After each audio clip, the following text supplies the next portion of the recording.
If and when the United Nations Security Council and this great assembly decide Indonesia is prepared to deploy 20,000 or even more of our sons and daughters to help secure peace in Gaza or elsewhere.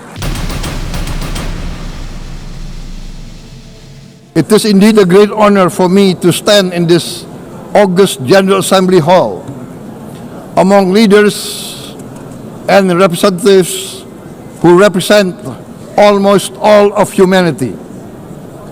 We differ in race, religion, and nationality, yet we gather together today as one human family. We are here first and foremost as fellow human beings, each created equal, endowed with unalienable rights to life, liberty, and the pursuit of happiness. The words of the United Nations Declaration of Independence have inspired democratic movements across continents, including the French Revolution, the Russian Revolution, the Mexican Revolution, the Chinese Revolution, and Indonesia's own struggle and journey to freedom. It also gave birth to the Universal Declaration of Human Rights, adopted by the United Nations in 1948. All men are created equal was the creed that opened the way to unprecedented global prosperity and dignity. And yet, in our own era of scientific and technological triumphs, an era capable of ending hunger, poverty, and environmental ruin, we also continue to face today grave dangers, challenges, and uncertainties. Human folly, fueled by fear, racism, hatred, oppression, and apartheid, threatens our common future. My country knows this pain. For centuries, Indonesians lived under colonial domination, oppression, and slavery. We were treated less than dogs in our own homeland.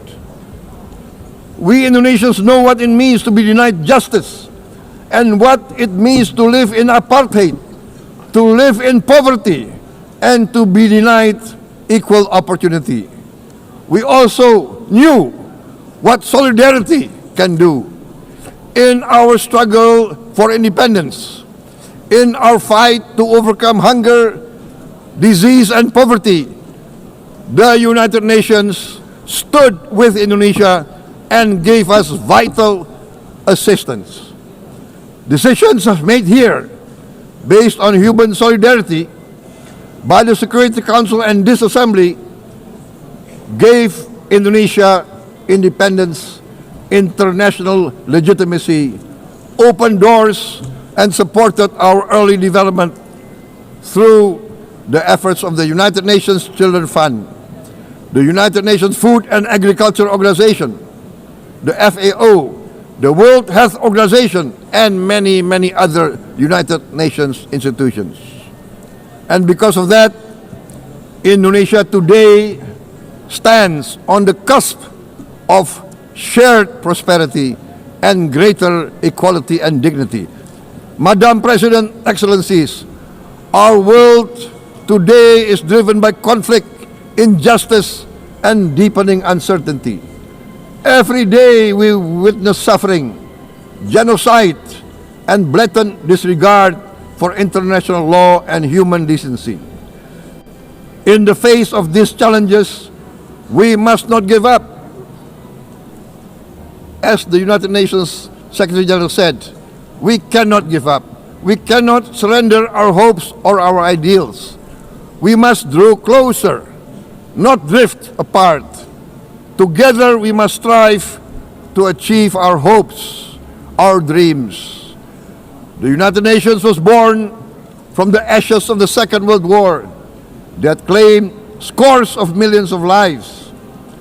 It was created to secure peace, security, justice, and freedom for all.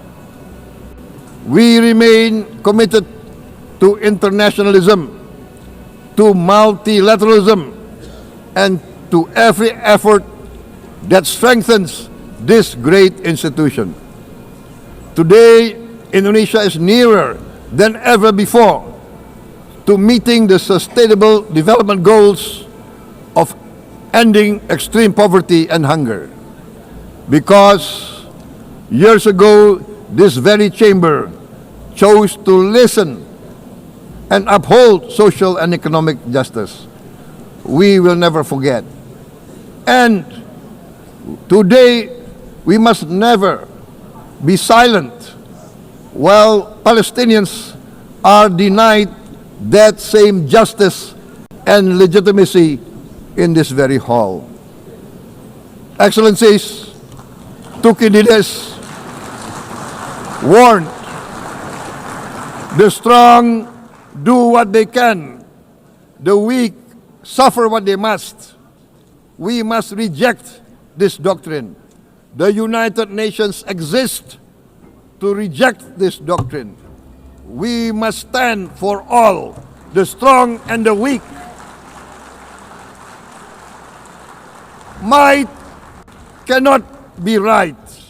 Right must be right.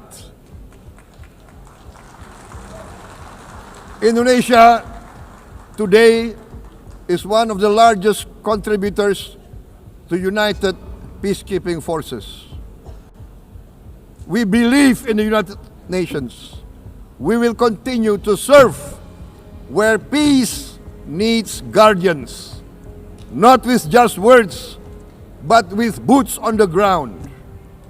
If and when the United Nations Security Council and this great assembly decide Indonesia is prepared to deploy 20,000 or even more of our sons and daughters to help secure peace in Gaza or elsewhere, in Ukraine, in Sudan, in Libya, everywhere when the peace needs to be enforced, peace needs to be guarded, we are ready. We will take our share of the burden, not only with our sons and daughters, we are also willing to contribute financially to support the great mission to achieve peace by the United Nations. Madam President, Excellencies, I propose to this Assembly a message of hope and optimism, grounded in action and execution. Today, we heard the speech of Madam President, the President of the United Nations General Assembly. Yes, it is true what she said. Without the International Civil Aviation Organization, will we be here today? Will we sit in this great hall? Without the United Nations, we cannot be safe. No country can feel secure. We need the United Nations, and Indonesia will continue to support the United Nations. Even though we still struggle, but we know the world needs a strong United Nations. The world's population is growing. Our planet is under strain. Food, energy, and water insecurity haunt many nations. We choose to answer these challenges directly at home and to help abroad wherever we can.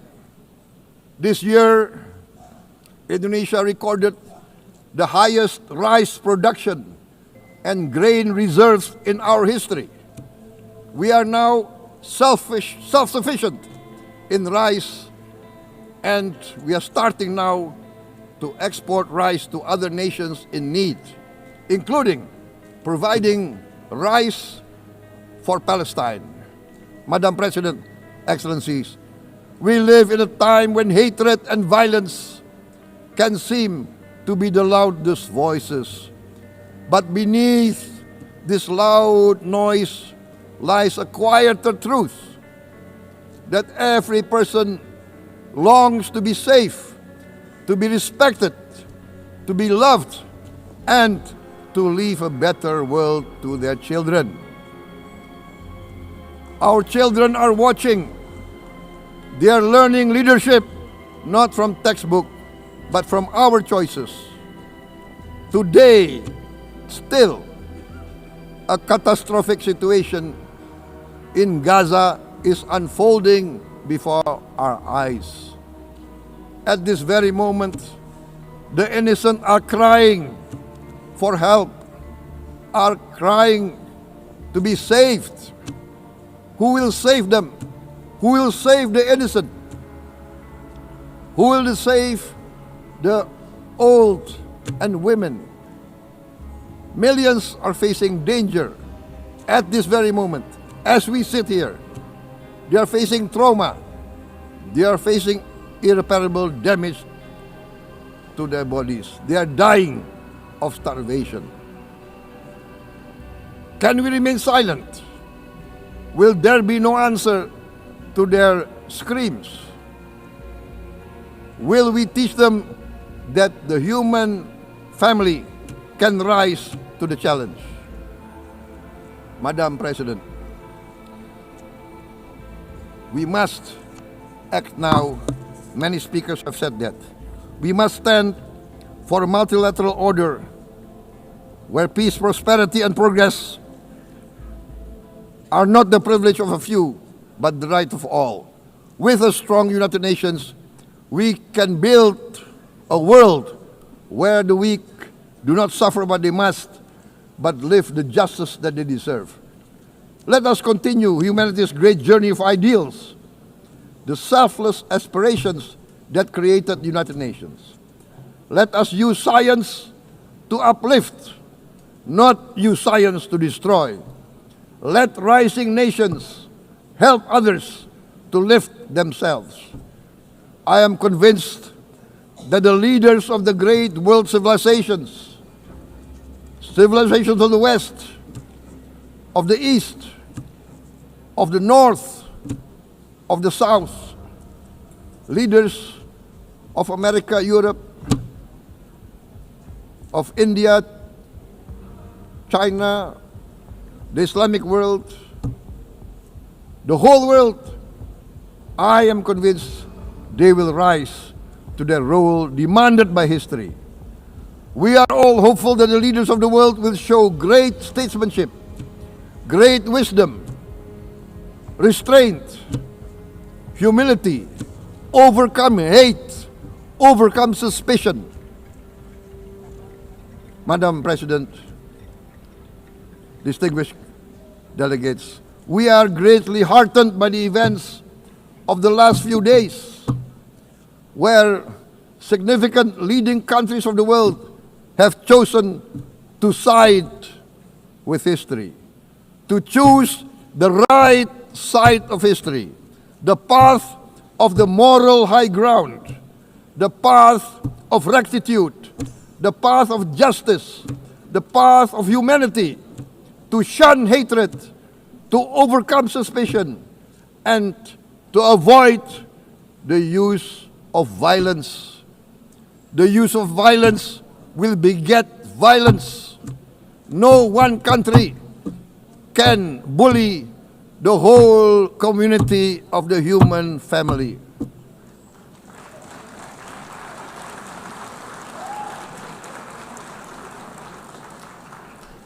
We may be weak individually, but the sense of oppression, the sense of injustice has proven in the history of mankind that this sense of injustice, this sense of oppression will unite into a strong force that will overcome this oppression, that will overcome this injustice.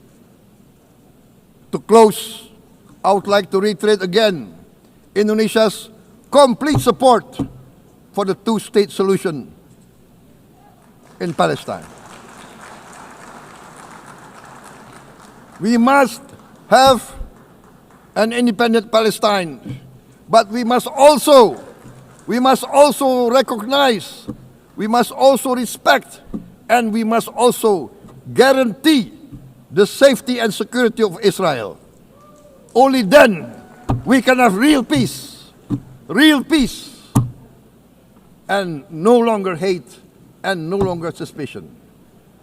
The only solution is this two-state solution. Two descendants of Abraham must live in reconciliation, peace, and harmony. Arabs, Jews, Muslims, Christians, Hindus, Buddhists, all religions, we must live as one human family. Indonesia is committed to being part of making this vision a reality. Is this a dream?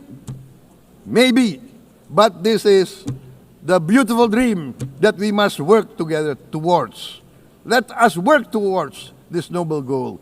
Let us continue humanity's journey of hope, a journey started by our forefathers, a journey that we must complete. Thank you. Wassalamualaikum.